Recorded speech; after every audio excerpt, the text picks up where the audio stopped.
Welcome back to the Intrinsic Minds podcast.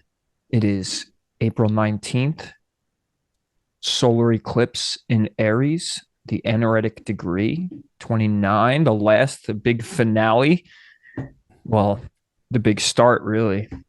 But the big finale to There's a maturation.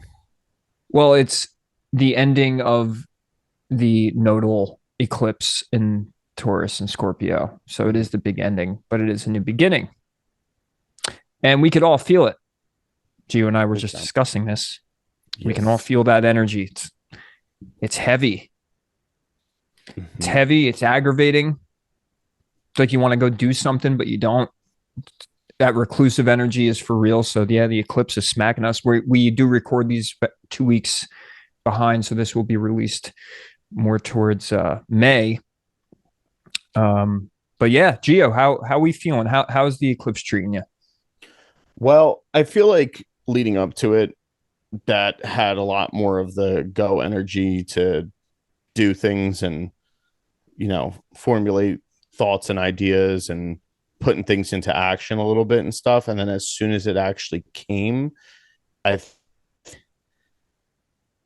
like if there was anything that like I didn't do during that pre-stage, then it felt like it was a lot harder to do.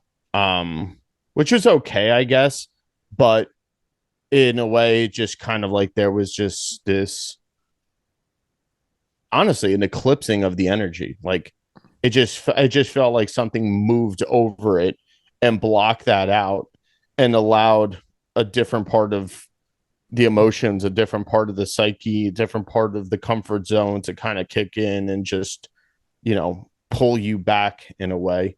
And yeah, you can't ignore that shit. Just kind of, that's the internal light going off to kind of grab your own introspect at that point.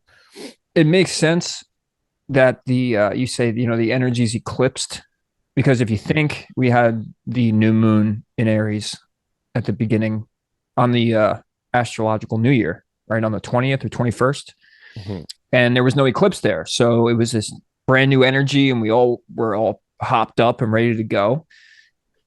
And then we hit the full moon in Libra. There was a little bit of edginess there, and then the energy kind of died down, and then the build up to this one has the more eclipsed vibe to it, right? And it's almost like inner work now, where like the first one was just like project out, like let's do it. And I think a lot of us, I'll speak for myself, but I think a lot of us feel like we want to go, but we can't still. And I think this is going to last for a while, at least until Pluto comes into Aquarius, uh, and stays in Aquarius, because it's going to come back into Capricorn. And then, so there is that, like, we could see the new world ahead. Like, we're like, wow, there it is. Like, this is where I'm going.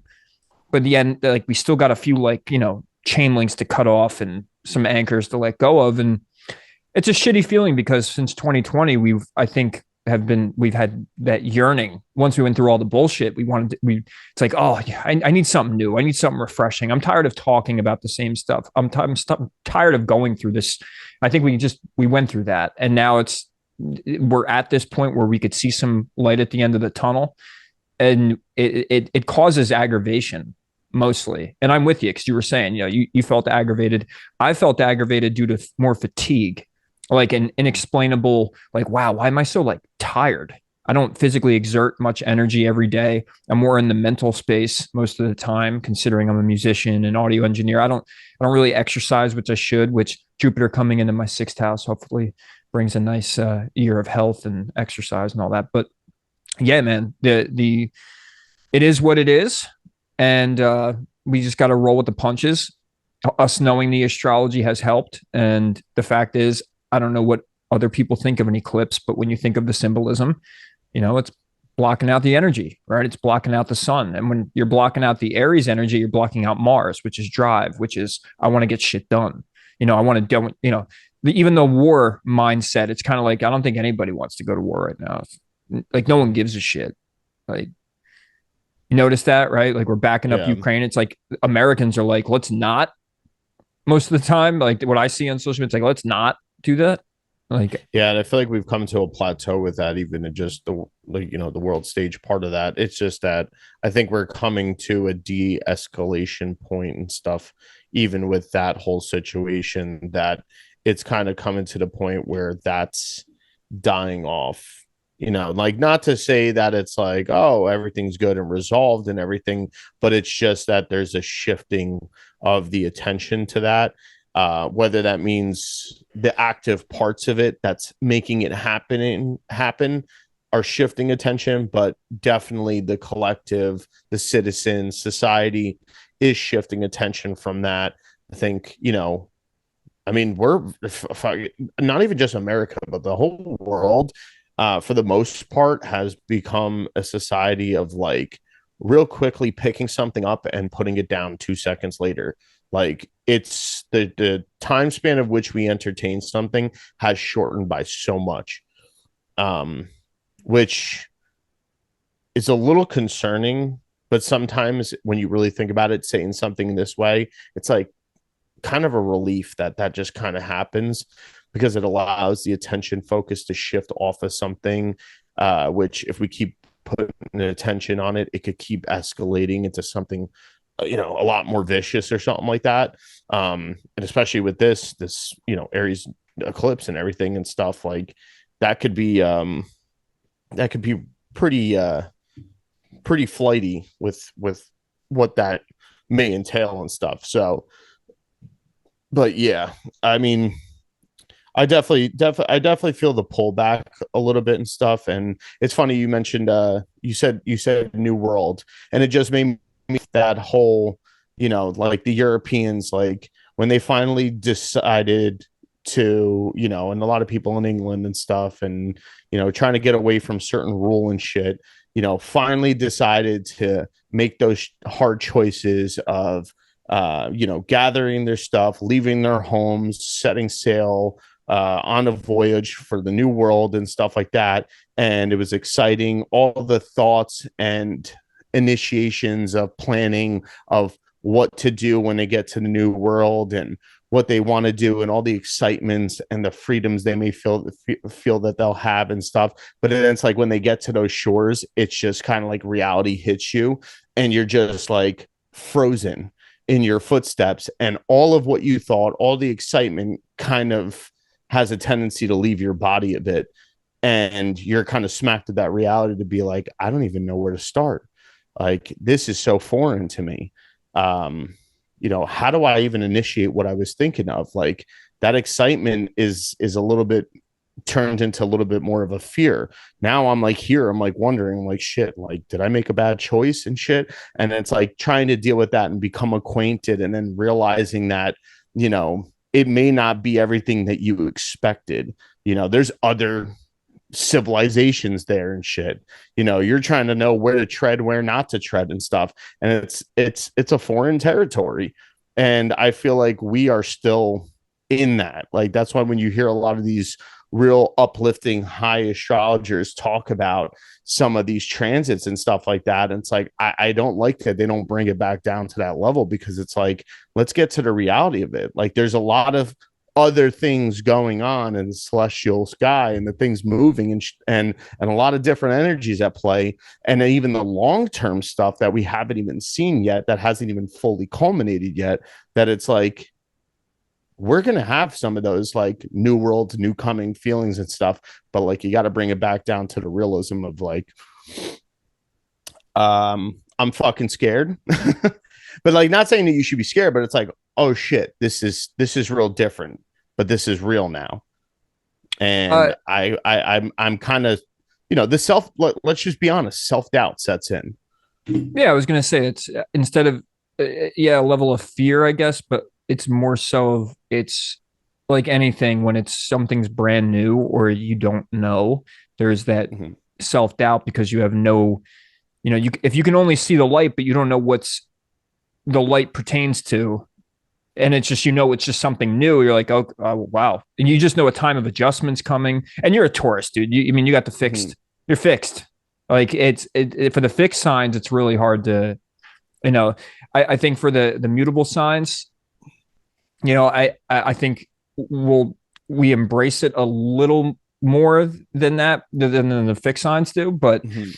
yeah, I wouldn't say fear, but I would say concern or awareness that shifting is going to happen, and then we don't know what that entails, and it could bring, you know, change can sometimes not be easy, so it could bring things that we don't expect, and when you don't expect things, are you prepared? Are you making the right decisions? You can't see where you're going. You know, you can only see 200 feet of, you know, it's like you're in driving in the car, you can only see 200 feet in front of you, and you know it's like foggy out and you're like, I don't know where I'm going, but I'm just going to keep driving. And that's kind of where civilization is at. It's where America's at. But we kind of Mhm. should, you know, we should have expected that because we Yeah. had the Pluto return and all of that. So yeah. And watching the world, you know, we've complained a lot, not even complained, but we've mentioned a lot in the past few episodes. It's like, you know, focus on what's important. And that's why the whole conspiracy and all this other stuff, it's like, maybe this is not that important right now, because even if we did find the conspirators, I mean, like, what are we going to do? Like, we need to focus on our communities, ourselves, gaining wisdom and knowledge on what it is we would need to do and be prepared for when these things do happen, as best as we can. And having people around us and having connections are important, but that only comes with an individuation process.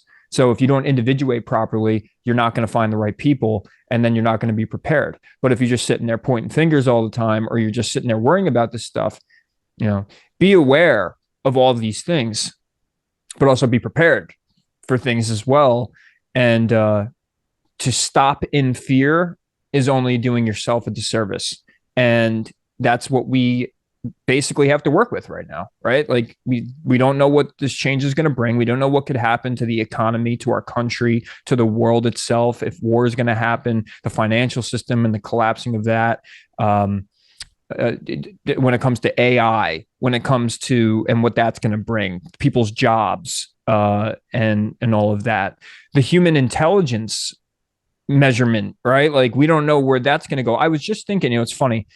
Before we had logged on, I just to refresh my mind, I went and watched some Rupert Sheldrake, and he was talking about how with morphic resonance that a species gets smarter and they tune into things easier and quicker. And it's, you know, the memory that we keep talking about in all these episodes of like, hey, there's this memory that happens in the energetic realm, and then a species grows and they all gain access to that knowledge. Think about this, and this is a kind of an unknown thing, and this is talk about something I might fear a little bit, is if we depend on AI, the morphic resonance of our species will actually start to diminish as well, I think, Mhm. because we're not doing things ourselves anymore. So if we have AI replace jobs and people's, you know, anything that people can do, if we have fucking robots and AI doing everything, we realize that our people in power are not empowering, and they're only selfish, greedy fucks, you know, and that they're not serving us.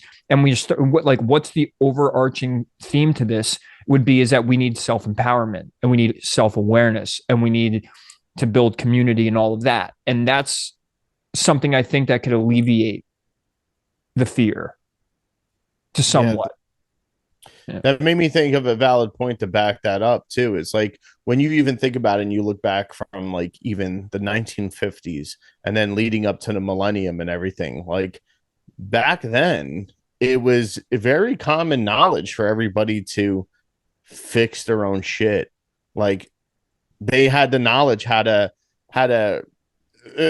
you know, fix the coils on their refrigerator, fix their cars, fix the radiator, like patch up things in in their roof and stuff. People, you know what I mean? Like, and generally, yes, of course, the mail and stuff like that. But like, it was already kind of passed down, or in a sort of way. I get it. Yes, there's a lot of, you know, involvement and stuff. But then again, think about it. You can't say, well, oh, well, parents were more involved. Yes, to a degree, but also at the same sense, like it was known that the father had to work and the mother had to cook and clean and watch the kids and everything and stuff too. So how did that intelligence pass over? Especially if we're talking about a hard type of, where it's like, yes, they come here, Sonny, you're gonna learn something, but also throwing a fucking wrench at them as soon as they're not paying attention or whatever and stuff. but also I think that was just kind of just more common knowledge that you could say somewhat passed through in the etheric field. But as we kind of got away from more so of having to do that stuff and kind of incorporating technology, like new technology in a certain way, and smart technology, and really being so gung-ho and looking into the future, and this kind of uh uh like quick time, don't need to fucking, we don't you know, we're trying to minimize how much time we spend on something, faster, better, easier and stuff, more directly to us and stuff. We don't have to wait for shit like the Amazon stuff, smartphones and everything. It's like we've created now with the AI and stuff too, like you can think about it, like we've created like these synthetic fields that we're just quickly moving through, passing through, and it's like there's no real absorption because we're on to the next, on to the next, on to the next. It's Right. especially with the distortion in reality with information and from all different sides and belief systems, and you know, crossing the lines between beliefs and politics and this thing and the next, and identity when it comes to those things. And you know, we're not fully grasping those basic things, and kind of reverting back to maybe the more organic fields that have been sustained over long periods of time, and now more so just passing through these synthetic fields and allowing the thought to be done on by something else, by algorithms, by different programmings and stuff like that. And we're not indulging in them really. Like, yes, we're indulging in them by using them, but we're not learning really much from it, you know? And we're surrounded by it. And it's, you know, that emphasis we put on self-awareness, self-individuation. And that means not just from people and groups, but from technology itself. And I think it could halt evolution of the human mind and human, you know, the way we go about things and the way we handle things with the earth and with the economy and all of that. And if we get too dependent on the I like the whole synthetic field label that you give, because yeah, that's, as we've learned through the past 6 episodes, and by the way, so for those who have been following, this is more of kind of like a final discussion or summary for now on the morphic resonance. We have a few other ideas to kind of bring into that, but within this discussion, yeah, like the more we understand that information's transferred and passed through the ether, and that we're all connected in some form, and then we're having other things do these tasks and all that, then we're kind of screwing the future generations and the future for ourselves when it comes to our ability to do the tasks and our ability to do these things with our bodies, with our technology, you know. So our ability to tap into these things or be more inventive or be more creative when we're having something else do it for us, we're going to diminish. We're going to look like we're more intelligent because things are going to be doing things for us quicker and faster and all that. And it's like, maybe, you know, certain things get built quicker and 3D printers and this and that, like whatever happens with technology and all that, which that has there is an advantage to it. I'm not against it. But when we're having AI do everything, even our creative processes, right? So like if that's going on, then now we're diminishing our broadcast to the rest of the population and to each other. And with that, we're going to get less creative, less inventive. Mm-hmm. So we're going to, on the surface, superficially look smarter because we have shiny toys and we have robots and shit doing things for us. But on the other end, we're, as human beings ourselves, we're going to get less creative, less tuned in if we choose to go down that route, which is why, in my opinion, here's another maybe solution or start to a solution is, instead of reading books on your phone and your computer, buy books themselves, hold things in your hands. Don't use your computer and AI for everything else.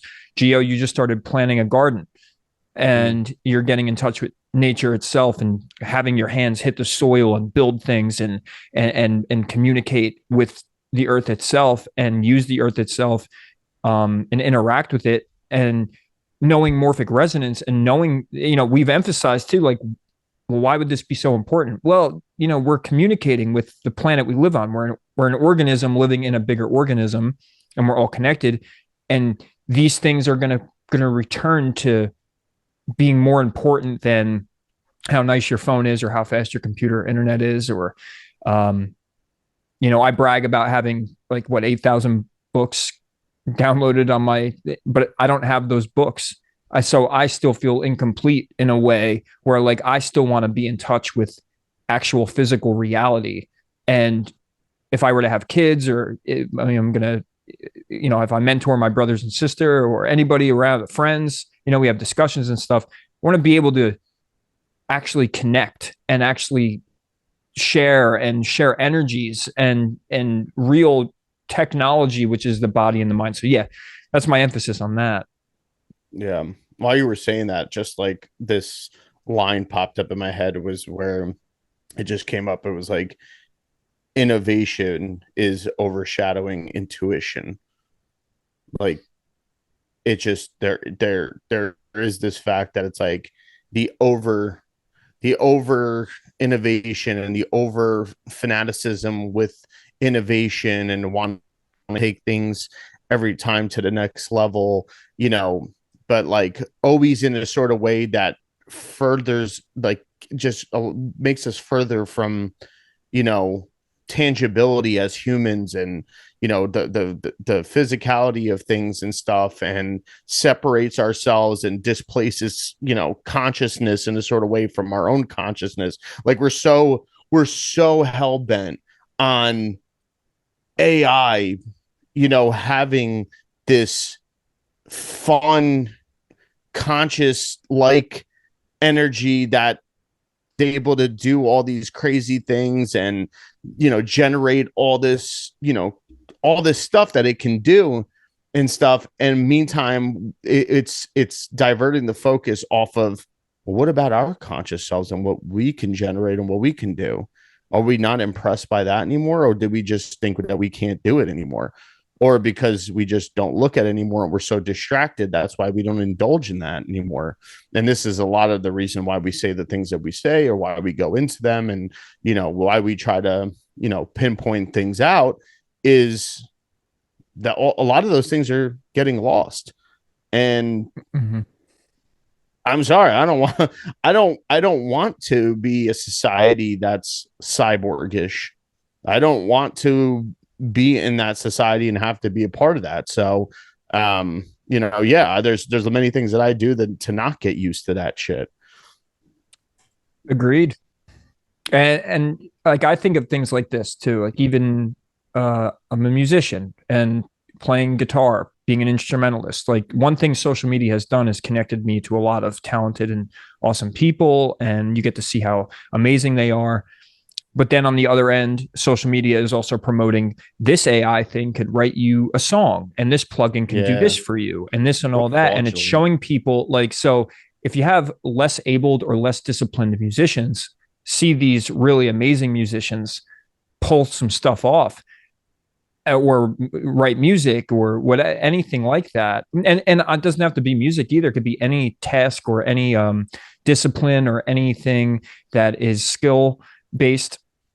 Is to me, knowing now what Rupert Sheldrake has basically proven through experiment with animals and species and stuff, is the more that I'm in touch with my skills as a human and I use my technology to get better at these skills, the more that this is in the ether and is available to the other, and it gets shared and bounced around, and someone might take an idea that I have and make it a million times better. And that's the way we should think, right? Like, if I set music in a certain direction and someone comes along and picks up on my antenna, my broadcast, or someone else's broadcast, like, and I would, for me, like, I don't take a lot of credit for, like, for writing music, say, I've taken other people's broadcasts and all the other people's ideas. I've tapped into energies in the way I see the world and the way that I've developed, and I've integrated them into myself and then expanded on things. And that's how we grow, right? So I would want someone to do the same thing that I do with the same music I put out. But if I have an AI generator going to do that for me, now that's in the Ethernet now. Now that's in the computer. The computer has that knowledge. And instead of us integrating it into our fields and then sending that out to other people, where we can interlink and connect synchronicity on a synchronistic level, and have the universe kind of set an algorithm. Because remember, we had so last year we wanted to do an episode. Remember where we named it, I think, the universal algorithm, because Yeah. everything is so fractal based, right? So I always thought like, all right, how like you go on social media and you talk about something and then your phone supposedly hears you and the algorithm picks it up and then it shows you all of these things that you were just talking about. I feel like the computer kind of mimics not only humanity but reality at times too. The akasha, right? The internet, the ethernet, the ether, the information's in the ether, it's in the ethernet. Same thing when it comes to that. So like I think that the mimicry, even on an algorithm based, that's what we call synchronicity, where we go, oh, I was just talking about that, and we see it in the real world, not on the phone. That's an algorithm, right? So the more that we're tapped in as humans and we use our internet, our internet, right, and we send it out into the ether, and we, as we apply that, we actually create an algorithm, and that's how other people find us, and that's how other people find our music or our skills and all of that. So like I said, I emphasize the whole, but if I'm doing that with AI and I'm doing that with something that's not me and I'm not actually putting it out into the field and I'm just putting it into a computer as a code, now as a species we're communicating less on an energetic level, Yeah, and you're not understanding supporting that original field anymore. You're not keeping that alive. Right. Like it does need to be kept alive in a sort of way because it has this organic structure to it and shit too. Yes. And it's just weird though, because it's like ever since the World Wide Web was, created and stuff, and the more that everybody directed their attention and the usage of the World Wide Web, Indra's web, that whole thing that's could be compared to the netter and stuff like that. It's like this, but it became this semi-organic morphic field of its own that now with AI and the ability to create programs that allows over, because the World Wide Web has stored up so much data from all over the world, from all different times, especially things that were older, that were before the web, but have been transferred over from books and stuff like that, and documents that have been transferred over into saved files on, through the internet and stuff like that. Now it's like AI has been created in this sort of way, which is a replication of an original technology, but it's now grabbing from all the different structures and easily can be tweaked to be programmed in a sort of way to have this synthetic conscious type effect, of seeming like it's conscious. And now it's doing the thinking, doing the accumulation, doing the research for us and everything. And it's pulling us further away from our humanism, but not only that, our intuition, but also our connection to those morphic fields that we are naturally entwined with. And therefore, it's like we draw less and less and less and less over time, which we will over time. Like everybody thinks it's so fun and cool and everything now. Like it was the same thing. The internet is so cool and fun, but there also was a dark part of the internet and stuff too. Like it, homegrown terrorist cells and stuff like that developed from it. The dark web, black markets, weird shit when it came to that and stuff, which we still have today. Imagine how AI plays in a role with that and stuff too. But like, now we're taking away from our ability to kind of just find a way to intuitively and naturally go into a grasp of that sort of understanding and inherit that type of intelligence, inherit that type of knowledge, call on certain things and stuff. And that's where, in a certain way, like the woo-woo people and stuff like that, like I don't knock them in a certain way. And like the more naturalistic type people and stuff like that, like, yeah, there's a degree that I'm kind of like, hey, do you, that's not for me. But that's why I don't knock them, because I'm like, hey, you know what? At least they are not contributing to this synthetic society.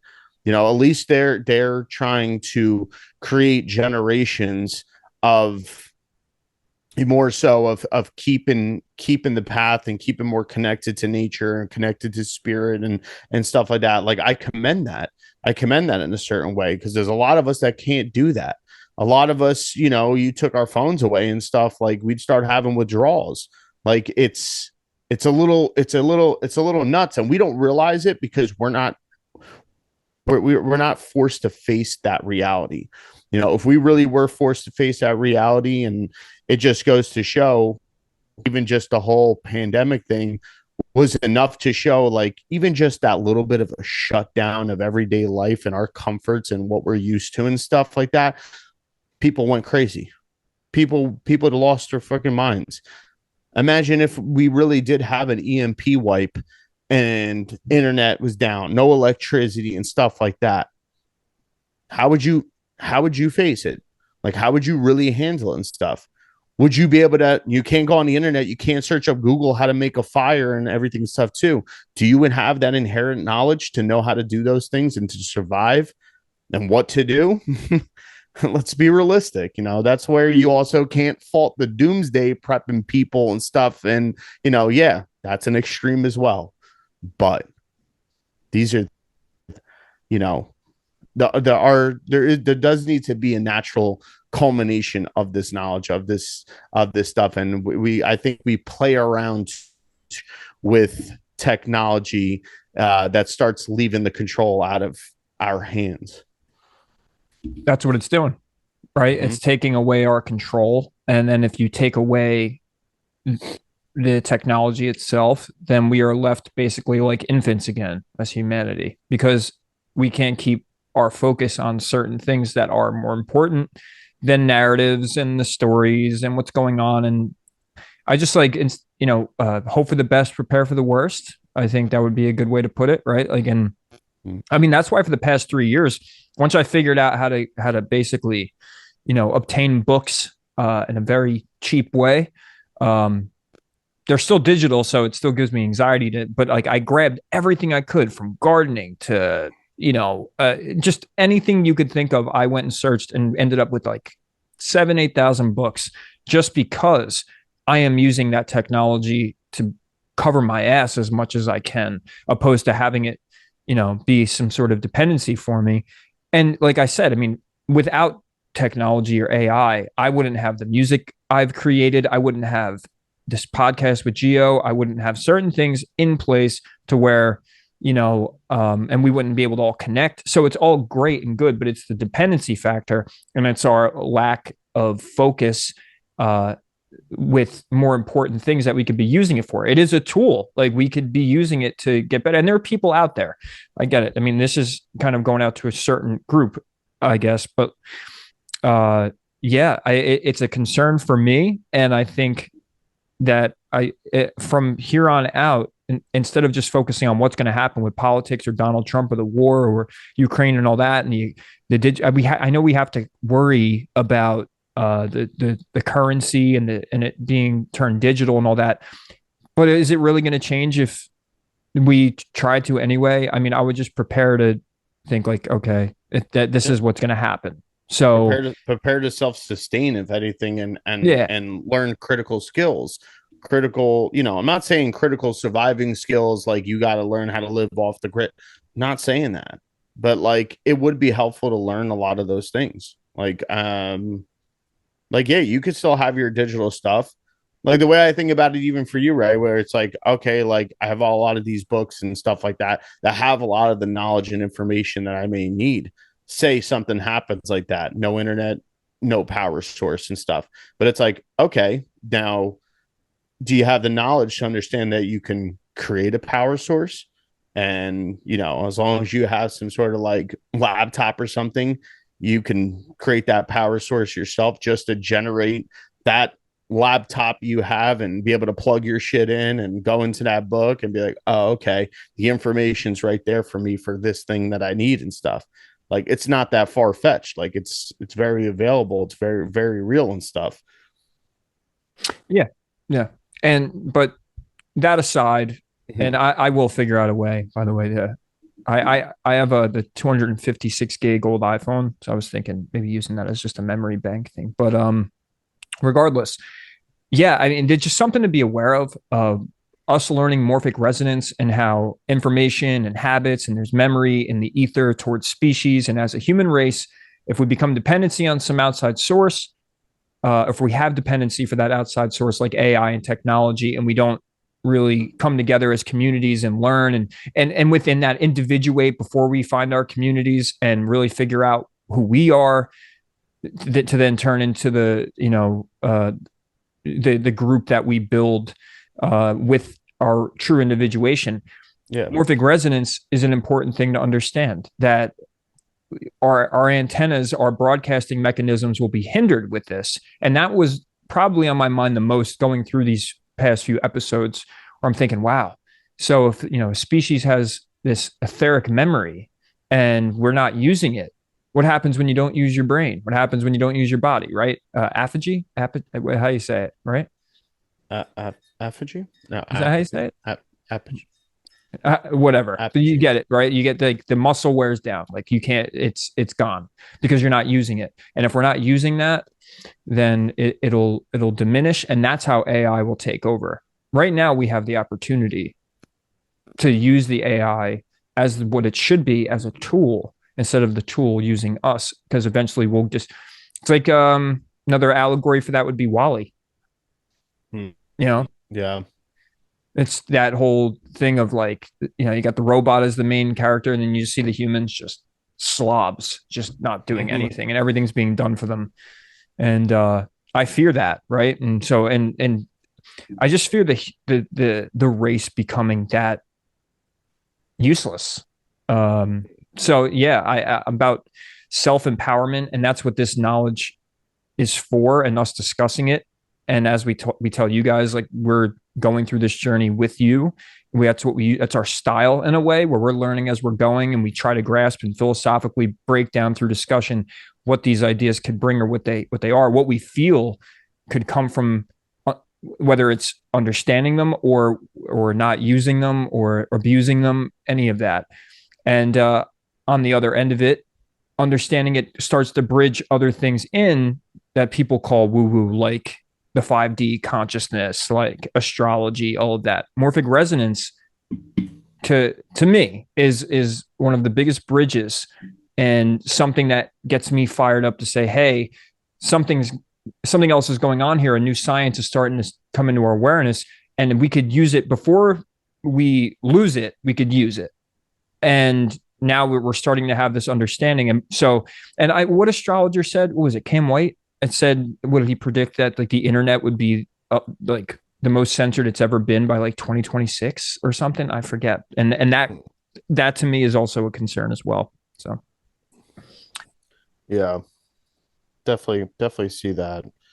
I feel like there's been a good break with that, but I feel like also in the same sense, like the whole censorship thing. I mean, there's still censorship, but there has been a break with that. But until the next rollout of narrative to really be pushed, that's the strong one, as strong as what we had in 2020. There's no reason not to think that another strong narrative could try to be pushed out again, after that happened. So, and expect one, because if you think about the patterns, right? 2020 happened, and then that kind of died like down or whatever, and then now we have the whole gender thing, and we had all these like ups and downs, these peaks and valleys of like, this is now the new problem, or this is the new concern. And now like the gender thing, to me, ever since that Bud Light thing and all that other stuff, to me, I feel like is like it's gotten flaccid. Like people are sick of it. So whoever is running the show with running these societal concerns is now gonna like expect the next thing. And you can kind of see the foreshadowing with, there's two main things, right? The bricks in the financial system, or war, or both. And so now it's something's going to happen. And so with that, we all have, to me, mark my words, we have this window of opportunity here. And it's self-empowerment and self-knowledge and wisdom, and getting in touch with the earth. Like there's no other way at this point. Or you could just keep following down the route of the system, and then you are going to be led astray, or led wherever they want you to go. So might as well get into more of a self-empowerment, get healthy, learn what's, electric culture is going to be a big part of our discussion soon. And a lot of other things that are based on proactivity and what we can do with stuff and what we could do with this knowledge. And like I said, this is more of a wrap up and a final discussion on the morphic resonance for now. And we do have a few other last concepts to discuss before we log off tonight.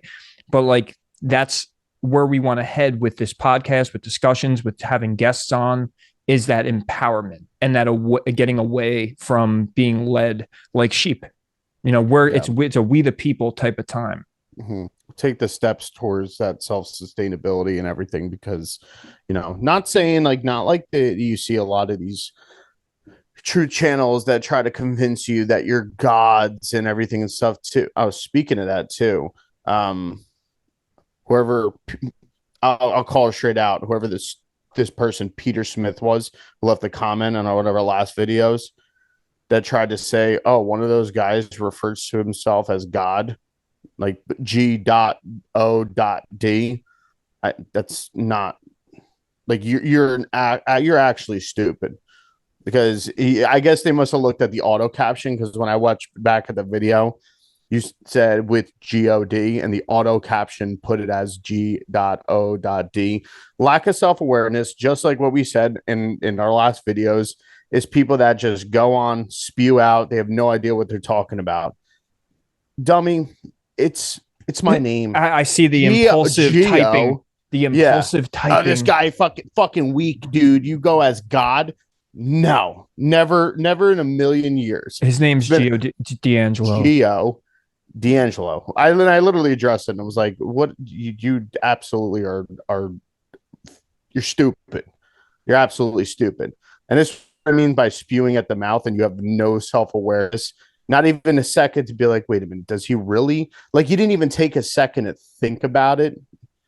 Not even to think about like, oh, well, maybe that's just what the auto caption was saying.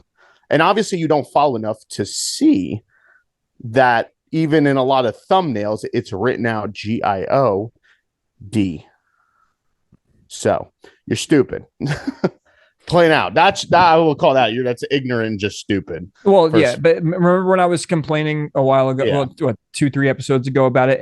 It's not about what you're saying. It's just about what your focus is. Like, to me, that's the most aggravating. The lack of awareness. It just, why do you care? And no one's referring to themselves as one. We all are God in some sense. We're children of God. We're part of this realm, and the way at least I see it is, you're a fragment of God. So we all are that.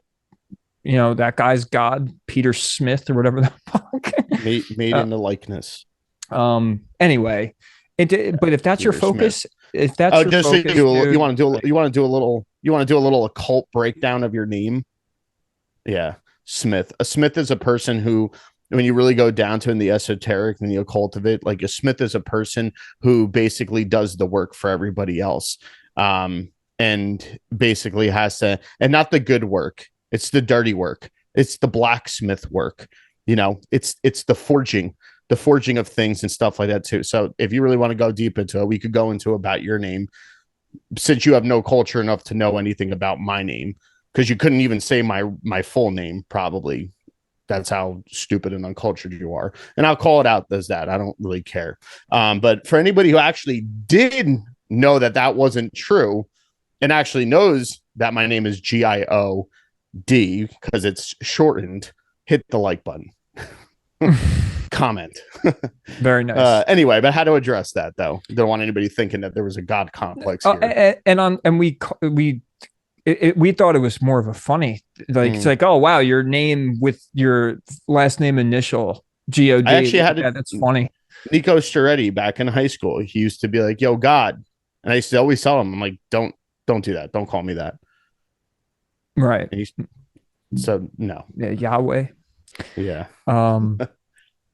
Anyway, but yeah, I mean, it's to cap that little thing off is like, yeah, that's the point, right? Like the focus is just garbage. Like people are just either out to insult or fight back, and and we're supposed to be on the same team, I guess, but I guess a lot of people out there, their fight or flight's turned on, or their schmuck radars on, right? Like they just a schmuck towards everything. It's like, what could I be a schmuck about today? And it's whatever. Hey, your comments got us more That's it. we're Speak deeper in about the hitting up algorithm on now. the hit up the algorithm then. Yeah. I was like, all So right. but anyway, so yeah, and you know what? And so I mentioned about the morphic resonance of groups of people, and we can, definitely X in the morons on the YouTube comment thread that just want to talk shit. There is a morphic resonance to stupidity, but the Sure enough concept is. that I've wanted to talk about, is my share screen on here? Let's see. Yeah, I there you go. So morphic resonance, it to me totally made sense with the idea of pendulums from a book, Reality Transurfing, right? So in this, as I'm reading this and through studying the occult, I already understood the idea of egregores. Another one came up when there was a Billy Carson video that popped up on Instagram, and he was talking about quantum entanglement. And to me, that's another parallel to this. Is like within in the quantum science, you could take two particles, you can entangle them, and then you could separate them by thousands of miles, and whatever you do to one happens exactly to the other. So there's some sort of entanglement, there's some sort of connection that goes on. And so with any group of people, with any type of, whether it is the trolls, whether it's football teams like I mentioned last week, or whatever it is, pendulums in this chapter 2 in reality transurfing, I recommend this book to any and everybody, especially this one, because this totally bridges so many things. This is the morphic resonance I speak of, and you could look at this as conceptual, just like I look as God as a conceptual. We make it conceptual, whether it's a man or whether it's an energy or source. This is a conceptual idea to kind of bridge the happening of what I would consider morphic resonance. So, what are pendulums, right? And according to transurfing, a pendulum is created by the energy of a group of people thinking in the same way, stupid or not. And a pendulum is an energy based information structure. If you follow the past few episodes, this is starting to already sound familiar. So, people who think in the same direction create invisible energy informational structures that directly affect us in a daily life. A pendulum maintains the thought energy of the adherent at its own vibrational frequency. Essentially, pendulum is a sort of a thought condensate, a soul of a thing, idea, doctrine, organization, ideology, or anything that has admirers, supporters, followers, and fanatics. So right there, I'll stop right there for a sec. So anything that it could be an idea, a doctrine, all that, or the admirers, anything that's getting a lot of attention and a lot of energy. Anything also vibrating at the same frequency starts to be entangled with the rest of the entities or things that are vibrating also at the same frequency. When we were talking about morphic resonance, we were saying that in nature, that happens with the growth of a tree, or what happens with the growth of a species and its intelligence, that when they have the same frequency or where they have the same build, that they are all antennas for what's available in that vibrational frequency. So here, what it's saying is that pendulums are these informational structures. It's a way to conceptually name and kind of label the structure of what's available to a species or a group of people vibrating at the same frequency. Anything you want to add, Gio?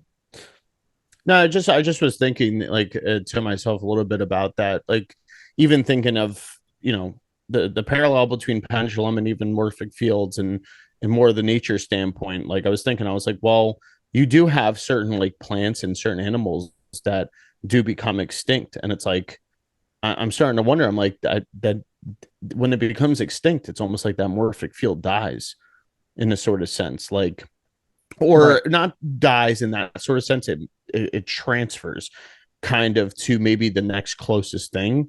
This is just an immediate thought. I haven't really speculated on that Right, and right, stuff right. Yeah. too, but I mean that would make sense for kind of, you know that whole swinging of the pendulum and everything and stuff too, the same way where it's like everybody kind of abandons this idea and stuff, and it's nobody's going there.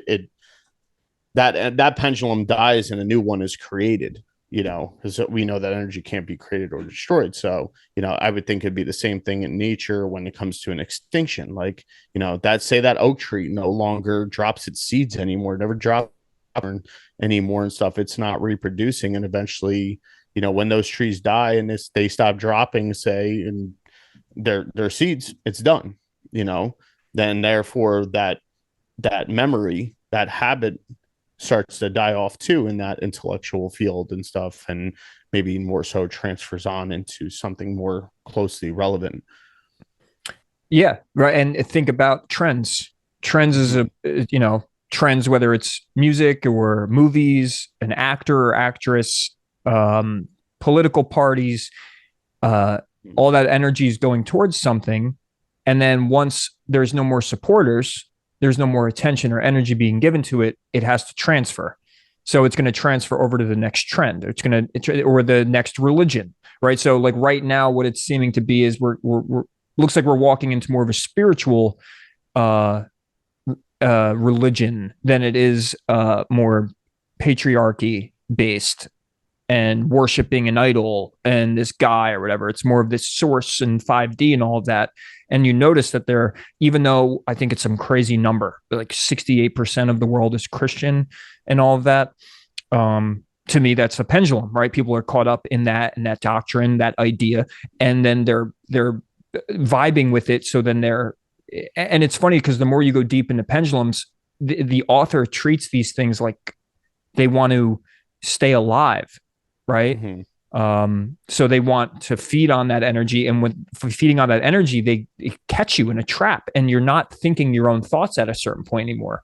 You're becoming the field, and to me, that's what I saw in 2020. That's what I saw with the gender thing. That's what's still going on right now. And to me, this isn't just a conceptual thing. You could watch it in the real world, and just watch it with trends. What's trending and where people's minds are at. And I feel like if you don't have self awareness or self individuation away from these things, the pendulum catches you in its trap. So I'm with you on the whole transfers concept. Got to be aware of that shift and that transfer of energies, because like even like with what I just said, like I feel like that's what we have seen. Like a very notable thing when it comes to that transfer is, say, politics. Like when you think about all time Republicans and stuff like that, they're not the same as the same conservatives that are today. The same thing where it's like the old Democrats, like the JFK type Democrats and stuff like that, are not the Democrats we see today. They're not the liberal. They're not like that. Like they're more so it's almost like anybody who thinks in that old democratic way, it's like most of them have shifted to more so of like, let's just say if we're to give it a label, more of like the moderate party, or like those types of in-betweeners and stuff like that. Like they're like the conservative Democrats and stuff, which they're kind of like outcasts in a certain way and shit. And it's weird because like I feel like that's more of a potent thing. So like you could see how now, if you watch those patterns, this is where pattern watching and parallel watching and synchronicities would be more important, because it'd be real easy to fall into, maybe something is dying off. Maybe this whole thing with gender and stuff like that starts to fall off and everybody's tired of it, but somehow it shifts into a different direction that's maybe more digestible and people actually get behind it. And then all of a sudden it gets so much momentum, it ends up having another extremism and we're just back at square one again or something like that. And it doesn't have to just be that about gender or whatever and stuff too. It could be politics, religion, but whatever. But if you have that awareness, you may avoid yourself getting caught up to that shit. Well, and to add, right? So with the conspiracy group or truth and all that, so if this is happening, and let's say there's a they, and that they're against us, and they understand this stuff, because this book was written by a quantum physicist. And I always, when I see these things, or if some sort of scientific revolution starts to happen on the internet, they already know this stuff in my mind, like, because I'm always going to be skeptical, like, all right, I'm learning something, but someone's already aware of this that's in a seat of power, most likely. Regardless, what if that's part of the game, right? So they know that the gender thing is going to kind of just die off, and they need to now transfer that energy, and they know how this works. Whether they want to, whether the conceptual name of it doesn't really matter, whether it's morphic resonance, mass formation, hypnosis, pendulums, egregores, any of this stuff, ideals and certain ways of thinking and human emotion, all that's transferred. And if they know how this works, then they know to then steer the ship. But if we don't know we're on a ship, we can't we can't dictate or affect the way it's heading. It's only going to be going by the people who have the knowledge of the map and the compass and are driving the ship. We're giving that power away, to me, by not understanding things like this that could be potential. And this is still theoretical, of course, but I just look out in the real world and I see it, because there's things that are abnormal. They put people in masks in 2 weeks 3 years ago. The gender thing all of a sudden just blew up like a nuclear fucking bomb in society. The vaccinations, all that stuff, all those focus just blew up. And then you could get real hyperlogical and say, oh, well, it was social media, it was the media itself and the news and all that. But to me, there's a tuning factor. Like, I watch people and they start the whole parroting thing, or they start just sounding the same, and they're just not thinking for themselves. And yeah, you could go down a psychological route and blame that. But I also think that to keep this type of idea and concept in mind, and the fact that morphic resonance, which is why we wanted to emphasize that so much in the past few weeks, is that morphic resonance is proving that species are interconnected, not only by the way they look, but the way they behave and the way they act and think and all that other stuff. So what separates, why would humans be any different if that's the way the whole realm and this whole place works? So that's why this idea, to me, and like I said, we're giving parallels today to these concepts to kind of finalize the morphic resonance topic for now. Is this is being talked about and been discussed as an idea and concept in many variations over, many, many years and in many different forms. And it's obviously there's something to it. Yeah. So, I mean, it goes to show then, it's like, then even, yes, would say the programming in a certain way and, but still on the topic of morphic fields and stuff, just goes to show what role that these different media outlets, whether it's social media, news media, it doesn't matter. Any of those things, what role, even movies and shows, what role do they play when it comes to powering these pendulums?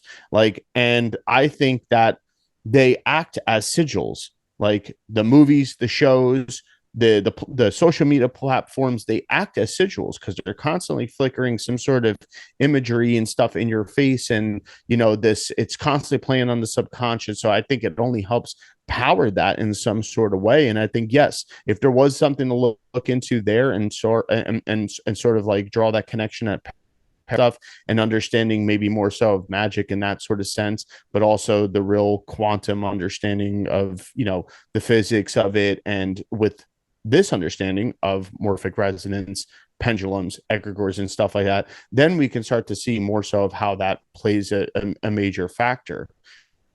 And I think that's something we should eventually touch up on, is really the sigil, talisman, symbolism, real aspect of it. I mean, I know in the past we've talked about symbols and stuff like that, but not to this degree. And I think this needs a connotation to it. Yeah, like if there's energy being transferred through symbols and through sigils and all that, and then the occult has given this, and I just called it the occult, but the occult, the topic, meaning within the realm of knowledge in the occult, not the people, because that doesn't exist. But within that realm, and they call it sigils, talismans, egregores. And then you have books like this coming out, which basically the same concept. And then you have more on the mainstream, like on Joe Rogan, they're talking about mass formation. There's something to this, right? And the emphasis is that this is important because then it's going to help us be aware. Because what happens when you take away the illusion of a magic trick, or, because magic is just science we don't understand, right? So if you take away the illusion and you bring awareness to, oh, wait, there's something that actually happens here that we can't see. Just like if I didn't know Wi-Fi existed, I always give this example. If I didn't know Wi-Fi existed, but all of a sudden my phone turns on and I'm connected to the internet, or I'm doing a phone call, I'm going to go, holy shit, this is magic. Someone's showing up on my phone, on my screen. If I didn't know that Wi-Fi was there. But it is, right? We just can't see it. So same thing with this, is like energy is being transferred. We can't see it, and it seems impossible, but it's happening, and it's non-local, right? So this is now a possibility with the understanding of morphic resonance, Rupert Sheldrake's theoretical basis on how energy is being transferred from being to being, and how a collective works. You also have the collective unconscious, which Carl Jung had talked about. He basically named it that, so it's like the same thing. So to finish off this slide, when a pendulum is established, it strives to stay alive, like we said, right? So pendulum is an energetic structure, and it feeds on the energy of its adherents. Therefore, it tries to attract as many adherents as possible. So as long as the adherents are contributing their thought energy or emotional energy, the pendulum keeps swinging. So to give a real basic understanding is just, Democrat, Republican, right? So if you have that system in place, and you have people that claim and attach themselves to the ideals of the Democrats, vice versa with the Republicans, that now it keeps swinging. So it's just, you've caused polarity, and now with each side, and the more polarized it gets, the heavier the pendulum swings, and the more influence and energy that actually it starts to impact on the people that are connected or have a resonance to that pendulum itself. So a destructive pendulum would force goals onto its adherents that are not of their own making. A pendulum plays on human emotion, thereby catching the individual in their web. I mean, right there there's politics in a nutshell. Mm-hmm. So I saw this as a parallel to morphic fields when I was doing my research. Of course, I've explained that. And whichever morphic field is the largest dominates. It's a numbers game. The larger the morphic field, the stronger. And in this article I'd found, which I took from, it says that's how Hitler made Nazi Germany. He gathered a large collective quickly and used the vibrational core of using low vibrational frequency of fear. The other factor in the battle between, say, something like the dark side and the light side is that morphic fields need constant emotional and cognitive attention and active energy to keep it fired up. One common way to do this is cognitive priming. That's why Hitler made use of propaganda and the existence of media of that day to keep the consciousness of the people constantly exposed and stimulated. What does that sound like? Right? Yeah. Hitler made use of propaganda and the existent media of that day to keep the consciousness of the people constantly exposed and stimulated, and which is called cognitive priming. Yeah. So if you relate that, this is why pendulums, it's the same idea. It's the same thing. Yeah. It's being used on multiple sides too. Like it's just feeding that fanaticism, feeding that, that inadequacy too. It's playing on that thing. Like it's that whole thing. It's like, when it came to Nazi Germany, it's like there was this fear from the natural people already as it was, that had nothing to do with the Jews really, but playing on that emotion for those people and letting them know and giving them a person to blame for their misfortunes and stuff like that. These people were very susceptible and fell alongside with it and stuff too. It was even you could even say in the same sense of even how Martin Luther King attached himself to a court case that was going on during that time and sprung up and had that rally and stuff like that. And he was able to draw a connection from that court case to his speech, and stuff. And it riled the people in that emotion and created a movement just from that alone. He used the momentum from another pendulum, another thing that people were there gathered for, to initiate his own movement, you know. So yeah, it's very powerful. And to be aware of it makes you more powerful because you're now with that awareness, it's, and another topic that we could bring in later on too is energy strands. That's a big one, or cutting cords, right? The spiritual community always talks about cutting cords. Mm-hmm. So, I mean, you could look at this as it's your energetic cord in connection to a group and everything that group feels and thinks. Or a person, a relationship. People, right, one-on-one. People in this community love relationship. Yeah, the twin flame nonsense. Yeah, not about it. So, all right. So when you want to cultivate a level of motivation or a consistent drive toward an objective or belief, a custom or behavior, you need constant reminders that stimulate emotion, just not the idea itself. You need the emotion, because the emotion is a powerful radiant energy and is linked to the heart. And we all know about the, what is it, the Heart Math Institute, and they prove the electromagnetic field, which is 5,000 times greater than the brain. So the morphic field coherence is basically the conjoining of all the people involved, and emotion accomplishes this the best because the emotion, the heart field, the heart energy is actually pushing out, and that's what's sending the signal. It's a propagating energy, and that's what kind of sends out the broadcast and then brings more of that in, kind of like a black hole. Like it just starts bringing all that into one area. And when you create one side, you also have to create the polarity itself too. So regarding the battle between the light and dark, the higher vibrational fields are stronger and far more coherent. But if the light field is not using constant reminders that keep the members of the morphic field emotionally engaged in frequencies of love, gratitude, courage, and the mission, it will dissipate and succumb to the lower dark field, which is much bigger. And how ironic, Gio, we got that episode next week with Star Wars being with Phil. Yeah. And how funny, right? So why is the dark side always so big? It's very easy to answer. And Phil, I hope you're listening. I will quote Yoda and the Jedi Master when he was talking to Luke, his young apprentice. Luke asked Yoda, "Is the darker side stronger?" And he's saying that because it's so big and there's so much and it seems so heavy and hard to defeat.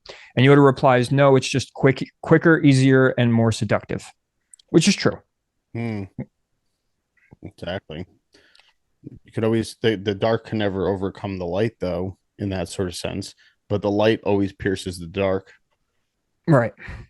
So, and we don't have to. So that, just hearing that and then understanding the past few episodes and our talks on morphic resonance and how Rupert Sheldrake is pointing to evidence and science and things that are they're doing experiments with, and they're showing it that it is a happening that goes on, and it either happens or it doesn't, right? And it's happening.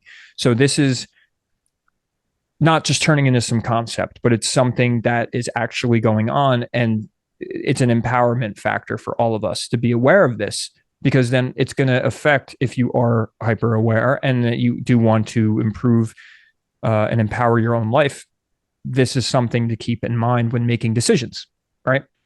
Mm-hmm. So we'll brush through the next two, which the mass formation hypnosis. If you didn't watch the Joe Rogan episode, you don't know who Matthias Desmet is. Basically was during the pandemic, did these studies, and he got exiled from he was a college professor. He got exiled for this theory. And there was people in the past I didn't know about either, but basically what it was is that it was phases that a group of people went through. And there was a phase that people would lose their individual identity, right? They would have a de-individuation. And the theory explains that being in a crowd lessens personal identity. It lessens guilt, self-evaluation, empathy, and other individual morality related behaviors. Then the theory was improved, right? So a phase characterized by having individual ideas and emotions greatly influenced by the dynamics of the surrounding masses. So the individual's ideas and emotions proven to be greatly influenced by the dynamics of the group of people. And then lastly here is the phase where the group had developed a shared unconscious which affect their decisions and feelings. So you have this first phase where the group is already there, it's made, it's created, there's this ideal, there's this mission to be had, there's this enemy to conquer, and the individual loses their identity within it, and they lose all morality related behaviors, basically. Like the group overpowers their own empathy and guilt and identity and all that. And then now the ideas and emotions of those people are greatly overcome by the surrounding masses. And then now their decisions and feelings are affected. So look back, these past 3 years are a perfect example. Look back on that and think of this concept. Anything to add, Gio? Yeah, just more so I could see that whole that overpowering and an overcoming of once that momentum is saying that group and stuff, that goddamn cat that it's that overpowering ends up overshadowing their own original morals that they had and stuff, and the compassion that they once had for human life and the respect or something so to say and stuff, all of a sudden starts to get clouded and justified with whatever belief system that they're in, or the momentum of that group and stuff, and now they've distorted their whole reality of what's moral, what's right, what's considered, and now they think it's okay to maybe treat people a certain way and be vicious and stuff, and they're justifying it. That's just how powerful this shit is, and you can't deny that hasn't happened. Oh, I mean, if you think about it, right? We're showing a quantum physicist wrote it in a book, happened to name it Pendulums. Then you have mass formation hypnosis becoming a real popular concept discussed throughout the pandemic by college professors and scientists and psychologists. And then, we'll move on to the occult version of this. But before we do, you saw it, right? People put on a mask. Within 2 weeks, the whole world was put in a mask. There's still people out there that are connected to that formation, right? And no judgment here. I mean, technically, I have my own thoughts, of course, but whatever. Yeah. But regardless, so this idea is not just an idea. It's something that's going on, and it's the expansion on this. I feel needs to happen, and I do have an add-on at the end of this because it plays into astrology as well.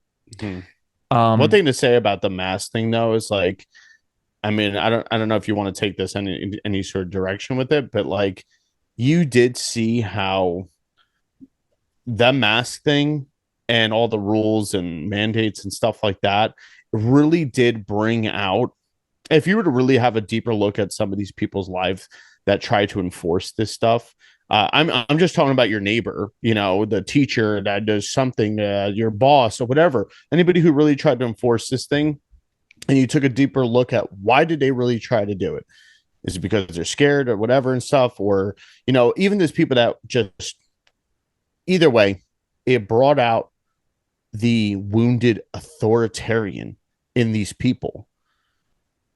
These people that you could probably look at them and be like, do they have authority in their own life?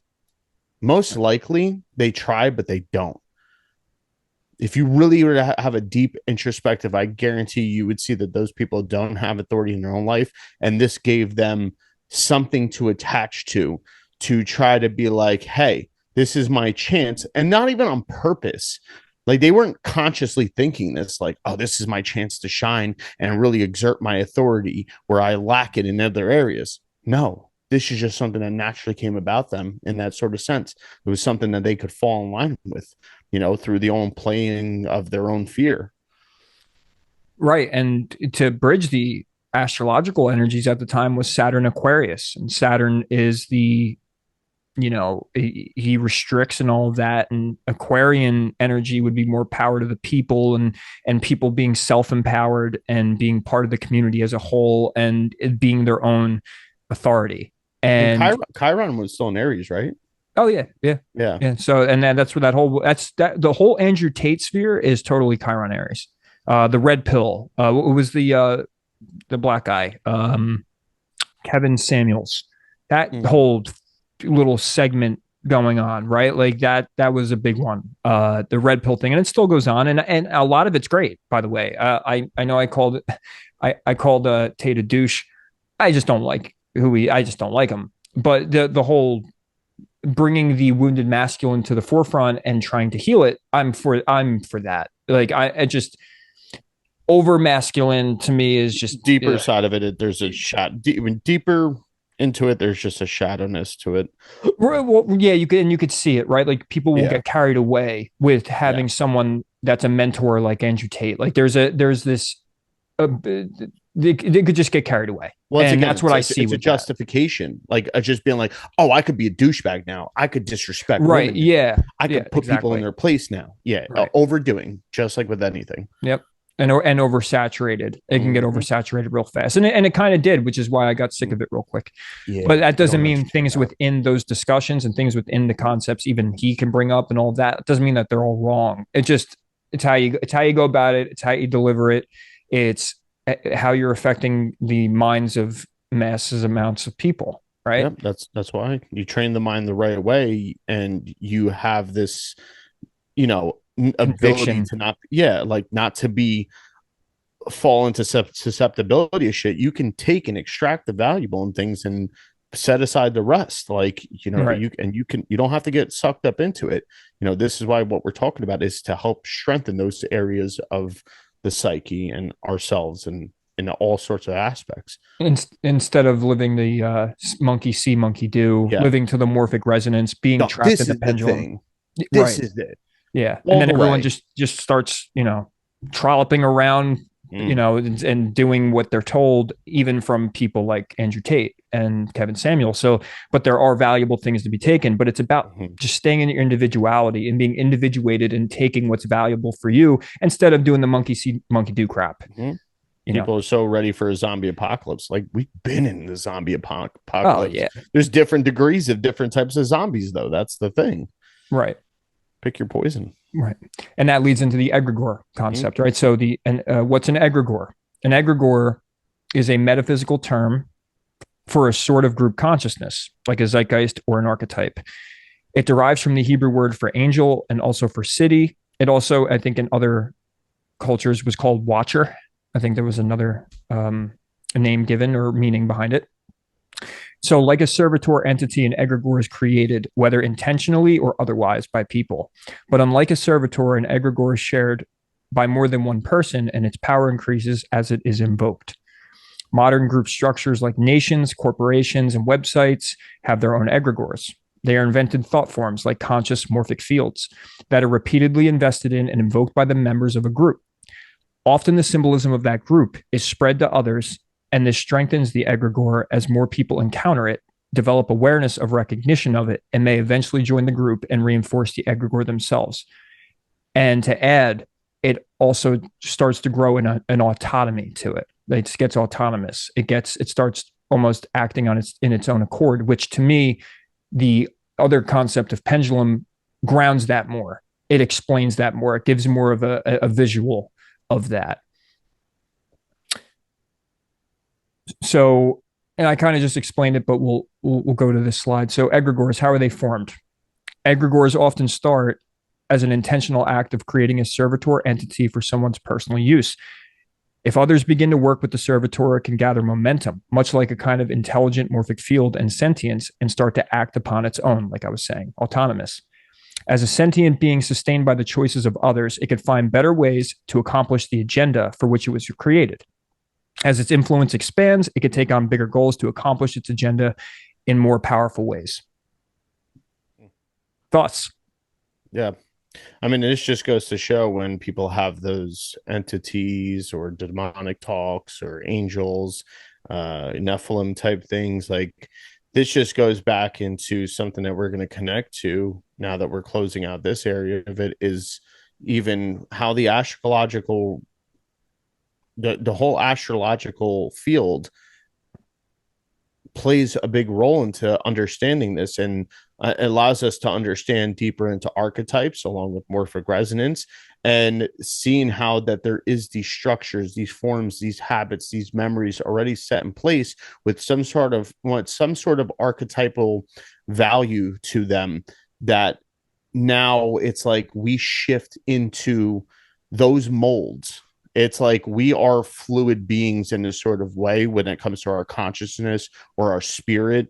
I don't want to say maybe soul, because I feel like soul is like bigger than that in a sort of way, but our spirit in sort of the sense, it's like we mold into that when we shift our frequency through our transmission of our brain and stuff too, and the mind, that we fall into those archetypes and we play out those archetypes every day, multiple different ones to different heightened degrees or lesser degrees, whatever it may be.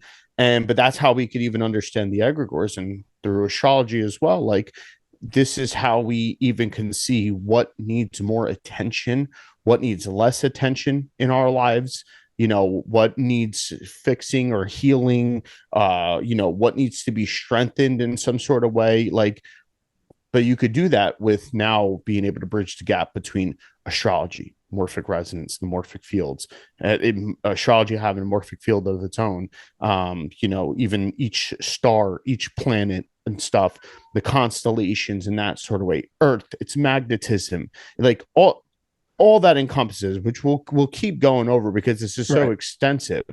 But it's allowing you to really, instead of going on the point of just trying to right away say that somebody is overcome by some demonic force and this is something that's demonic and stuff. Instead, maybe you could see it as this egregore. It is this conscious archetype that exists within a certain field through a certain frequency that is manifested, that's been around since who knows, the longest time ever. Like, it's part of the it's just dynamics of life. Yes, it's just part of the universal intelligent infinite field and stuff. And this way, that allows us to separate a little bit from the whole, oh, well, it's good, oh, it's evil, it's this, we need to attack. No, maybe necessarily we just need to know how to flow through them, shift into them, not get absorbed into these things. And and maybe that's why astrology can be a great tool to know your role, know your spot, know when to shift out, knowing how to even shift out, because there's elementals to it. When you look at it logical sense, you can see and you could identify those types of influences, and where nature is vibrating, where the pendulums or egregores or morphic resonances are happening in nature themselves. And I think that's and at what time, right, what time it is in the universe, and what time it is for yourself, and what time it is for just everything at hand. And I think we can. So we told you this was kind of like a final discussion. So let's end with that, right? Yeah, so let's on an hour 20. Perfect. So, well, I have a few more things I'll read off so everyone can get the idea for the astrology. So why this would link as well. So we talked about the groups of people, the mass of people that get de-individuated, become less of an individual and become the group, because they're affected by energies being transferred on the thought and emotional realm, and they're influenced without realizing it. So why can't astrology non-locally be the same? Because if the energy is non-local, so if you believe that we're a ball floating in space and it's real, everything's real far away, and it's like the distance doesn't matter. Not in this concept. Proven. And if you need to, like I said, we'll start leaving PDFs and we're going to start blogging on our website soon. Next week, I think we're a little behind on that. I thought we weren't, but we are. We'll start leaving our sources and blog a little bit and give you guys the ability to go find these things so you could see for yourselves that there are experiments, there is facts, and there's things that are being proven or at least theoretically discussed and tried out, and this stuff's out there. And now this is bridging. And by the way, I went on YouTube today just to search astrological morphic fields or astrology there's nothing. Really, and I think that this is a complete bridge for the astrology community. So anyway, let me just share it. So this is from a book called Meditations on the Zodiac. And I just happened to have read it a while ago, and I thought of this whole section here when I was researching the morphic field stuff. So it says, although the physical earthly forces of nature provide man with food for the body, his soul and spirit are maintained by the relation to all of the plurality of spirituality living in the stars. To physical sense perception, man appears to be enclosed within the boundary of his skin. In reality, he is, in his entirety, a being of body, soul, and spirit, born out of the cosmos and sustained by the cosmos, as well as by the substances of the earth. He is not, as some say, just a grain of sand on a cosmic beach, the earth. He is himself a cosmic being. He is a little world, a microcosm, inseparably related to the great world, the macrocosm, the vast realm of spirit, including the majestic zodiac, the great cosmic man. Why is the average person unaware of this? A comparison may make the answer clearer.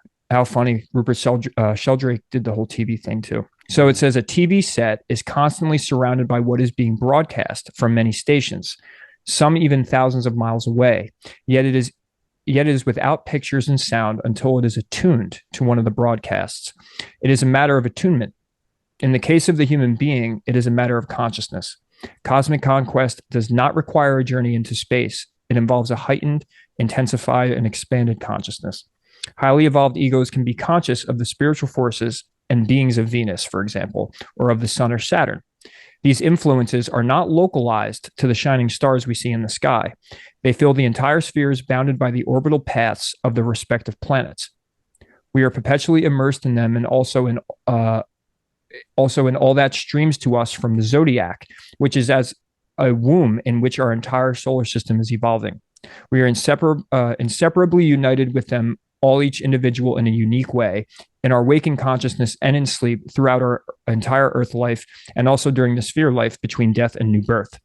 Everyone is at least vaguely aware that without any visible external reason, the mood of one day differs from that of another, 1 hour from another, and often even 1 minute from another. But few can, in full ego consciousness, know the influences broadcast from the cosmos. So the TV set analogy, the broadcasting analogy, the non-locality analogy, and in that passage, this person who is more of a theosophist, I think it's more theosophy and more of that Rudolf Steiner kind of foundation, but she's explaining the whole broadcast happening. And so with that, the planets, the stars, with the morphic resonance theory intertwined, is basically saying the same thing. So now that this adds a new theoretical validity to the possibility of astrological influence. Yeah. I like that retrograde, by the way, is kicking in, dude. My reading's garbage. Yeah. Sorry. That's all right. I thought it was pretty good, especially the appropriate pauses and everything. Yeah, dude. I mean, I like that because I feel like you don't, unless you go deep into maybe some of these really good astrologers channels and stuff like that, but like the consumption, like the demand for astrology is so airy fairy. Like it's still so like, tell me about me, when I'm gonna find love, when I'm gonna have that job. Yeah, when it's I'm teenage girl stuff. It's yeah, Co-star. And I think that's the thing that turns off maybe some of like other people, especially I'll say more of the male population. Oh yeah. That a lot of it that are over masculine and see it as very feminine, that all of a sudden are just like, yeah, you believe in that astrology bullshit, like, and it's like, man, if you really saw the deep, innovative, scientific, origins of this and something like that, like it allows you to, with that understanding, just to grasp this as like a whole bigger complexity. It's so simple in a sort of way, but it's a bigger complexity that has so much more deeper meaning.